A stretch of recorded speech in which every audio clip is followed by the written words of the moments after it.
Rachling, please tell us about the piece that you will perform with Sofia Philharmonic Orchestra. First Violin Concerto by Dmytry Shostakovich, one of the masterpieces in 20th century. What challenges do you meet during the performance? A lot of challenges. It's one of the greatest works of 20th century. And I would say together with the Berg Violin Concerto, the Shostakovich Violin Concerto is the most important work of the 20th century, the most important violin concerto in some ways, because it demands everything from the violin, but also from the orchestra. It is extremely virtuosic. It's a very, very long piece, so you need to, it's like a marathon, so you need to be so concentrated and focused. And it has 4 movements. That is unusual in a violin concerto. Normally it's 3 movements. It has a gigantic cadenza for violin, where the violin is alone, one of the most difficult cadenzas ever written. And the first movement, the Nocturne, is, in a way, nothing is happening, but it is extremely deep and extremely depressive, because, and I don't mean it in a bad way, but this is a very, very deep work of Shostakovich, and it shows very much the fear of the Stalin regime. He captured this era, this very difficult and complicated era for the Russian people, because they were scared, and there was, in a way, no hope. So there was no joy, and even in the fast, seemingly happy moments, it is never happy with this piece. It is always sarcastic, it is always cynical. So there is the language of Shostakovich, the musical language in this piece shows the time it was written in. And it was dedicated to one of the greatest violinists of the history, to David Oistrakh. And it is a great joy and honor to perform this piece with the Sofia Philharmonic and to maestro Тодоров. It feels really very, very special to me, because this work is very meaningful. My father is from Russia, so I have Russian roots.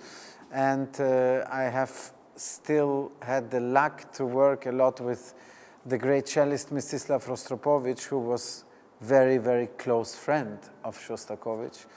And so also my teacher, Boris Kushня, my violin teacher, he was playing at the Moscow String Quartet, and the Moscow String Quartet at the time was working a lot with Shostakovich on his string quartets. So Shostakovich would call the quartet and say, please come over, I just finished a new piece and I want you to try it. So this brings me also a little bit closer to this great composer. But the first performance of concerto was after the death of Stalin. Absolutely, he never heard the world premiere. But maybe this is a good thing, because Shostakovich's music was always on the verge. In a way, he had to work and write music, propaganda music for Stalin movies. He did a lot of movie music. On the other hand, his music was a very big statement against the Stalin regime. So, and he was always scared. He didn't know if he would be taken to one of the camps in Siberia and survive. So it was a very, very special time for Shostakovich. He was a very shy person and a very scared person, and he was trying to juggle both. So yeah, it was written after Stalin's death, and I think it's not a bad thing, because who knows what would have been the consequence. In this piece, Violin Concerto, Shostakovich put for the first time his name, the SCH. But I mean, DSCH is in so many pieces. It is his stamp on so many pieces. I'm thinking about the 8th string quartet. I'm thinking about so many symphonies, so many chamber music works. You can always, not always, but in a lot of works, find his brand, the DSCH, ta, ti, pa, pa, and it's something also that is unique. But it's not only this sort of fragment of recognition of Shostakovich's music. I think his musical language is recognizable in 5 seconds. When you hear in the radio, when you are driving or wherever you are, you switch on and you hear his music, you immediately know it's Shostakovich.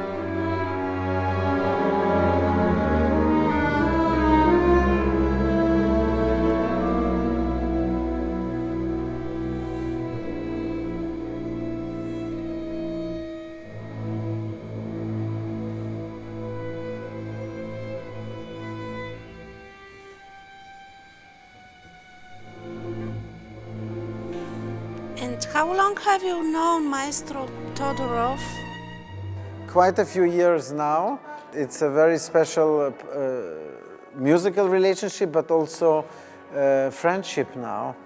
And that makes it a very, very special feeling to come back, because to come back in different roles, to come back as a conductor, when Maestro Тодorov is himself traveling around the world, but then we always try to have the moments when we work together.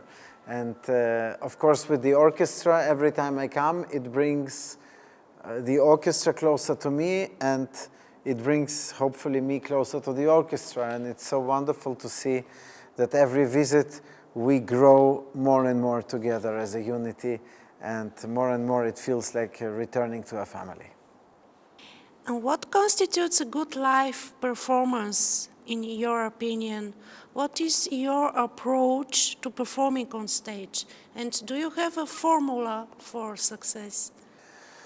Well, the first formula, I think, for everybody is preparation.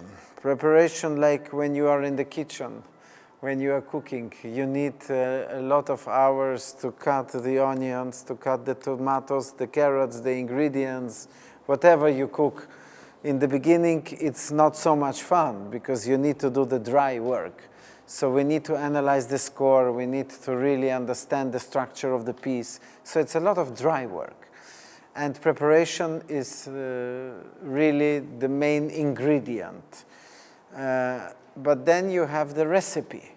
And the recipe is the score. And you need really to, on the one hand, to respect the composer, to understand, to read as much as you can about the humor in the time, about the suffering of the time of the composer's life. And of course, whatever the notations are in the music, you want to respect the wishes of the composer as much as possible. On the other hand, the composers who are alive, they tell us this, a composition, as great as it is, it's on a piece of paper.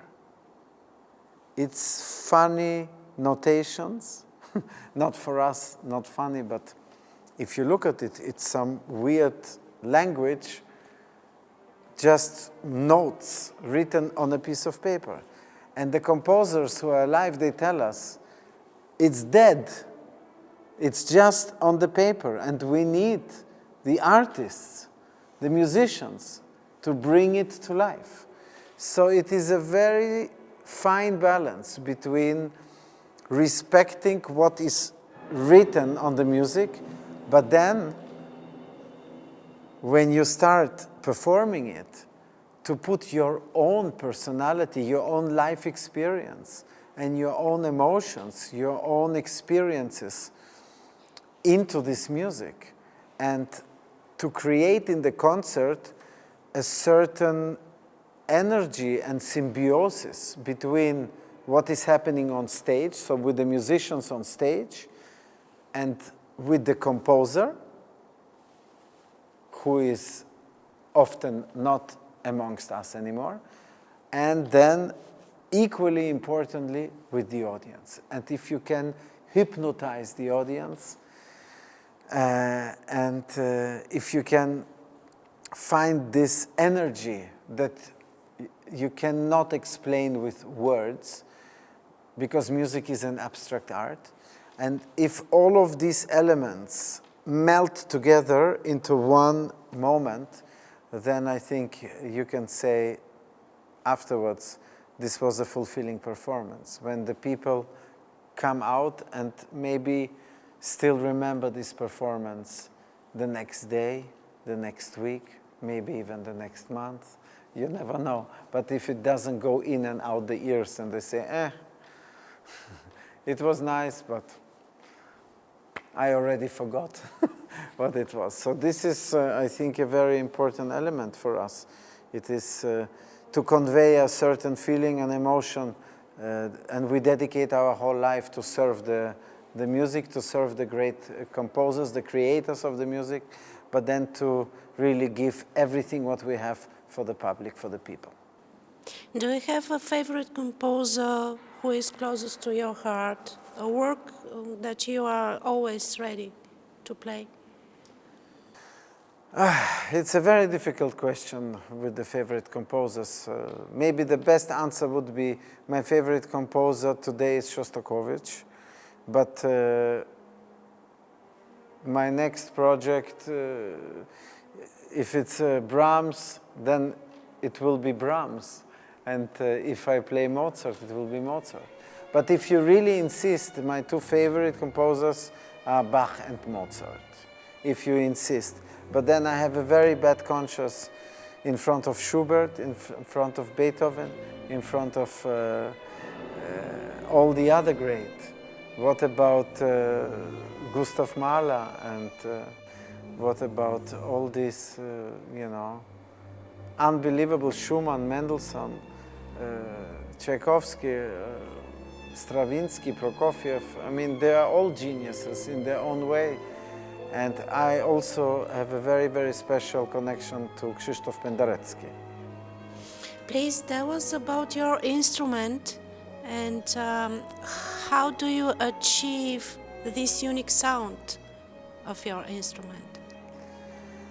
I'm very lucky to be able to play on a very amazing instrument that was built in 1704 by Antonio Stradivari, and by an instrument a viola that was built in 1790 by Lorenzo Storioni. So both instruments are music history and done by unbelievable geniuses. And they are not my instruments, they belong to the Angelika Prokop Foundation. It's a private foundation based in Vienna. And this is an amazing foundation who is so generous to give these instruments that us musicians can never afford, to loan it to us. And it is another element where every time you take this instrument you have such a respect and gratefulness to be able to touch this piece of wood that has survived over 300 years, and that where magic comes out and where you can express such colors and such fine emotions. And it is the greatest privilege and luck that I experience, and as I said, humbleness, to be able to have the trust also of these organizations. And I can speak for all of my colleagues how grateful we are that these also private sponsors or mecenes exist, that the banks exist, that the foundations exist, that have those collections of instruments and that give it to the musicians. So they don't lie in some safe or in a museum. These instruments need to be played. You came to Vienna with your parents from Vilnius at the age of 3. Give your first concert at the age of 8. won the Eurovision Young Musician of the Year competition at the age of 13. And at the age of 14 you played as the youngest soloist ever with Vienna Philharmonic. You continue to keep champion tempo. How do you achieve it? With the joy of life and my passion to music. Music is my religion. Music means so much to me, and it gives me the energy. The music gives me the energy. My wonderful family, my incredible wife, who is an incredible musician herself, and who has played here also, Sarah McElravy. I am a very, very lucky person to have also a wonderful circle of friends. So the combination of the joy that I've been given and the love that I've been given in my life by my family, by my parents, by my wife, by my dearest friends, and maybe, or not maybe, but definitely from the music itself. You are conducting more and more now. It's conducting an adventure for you.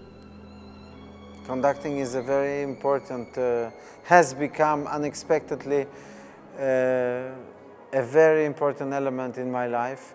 I've studied it for many, many years, over 17 years. I've really decided consciously that this is a profession that has to be taken very seriously and that has nothing to do with being a soloist.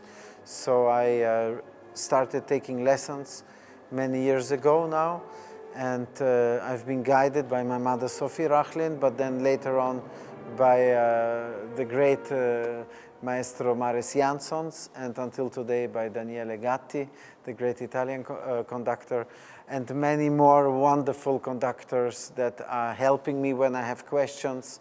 And we are always exchanging, also with Maestro Тодоров.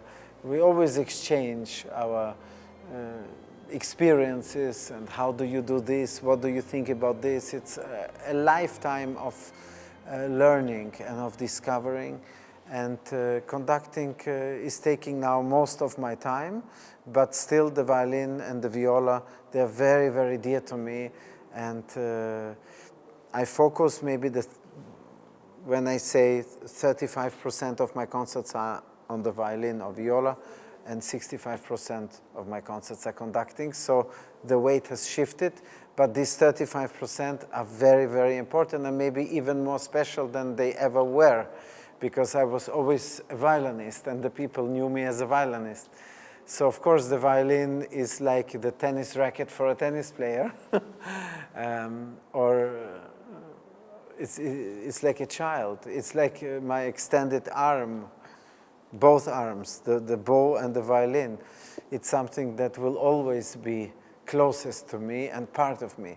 But conducting, connecting with the orchestra musicians, with these amazing, wonderful musicians, and creating universal sound and a special interpretation, and having the challenge of taking the musicians to an adventure, and being lucky if the orchestra accepts the conductor and is ready to take on this adventure, you can achieve unbelievable moments of joy and of fulfillment in the role as a conductor.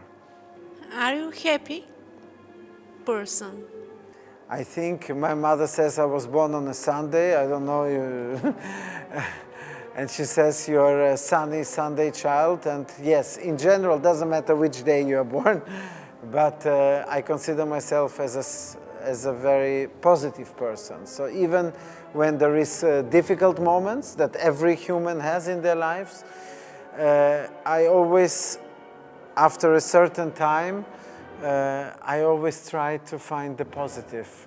And in general, I am very lucky that something in me, the positive energy always overpowers the sad moments. So yes, I'm a happy person, and I'm a very, very grateful for the people that give me and that help me lead a happy and fulfilled life.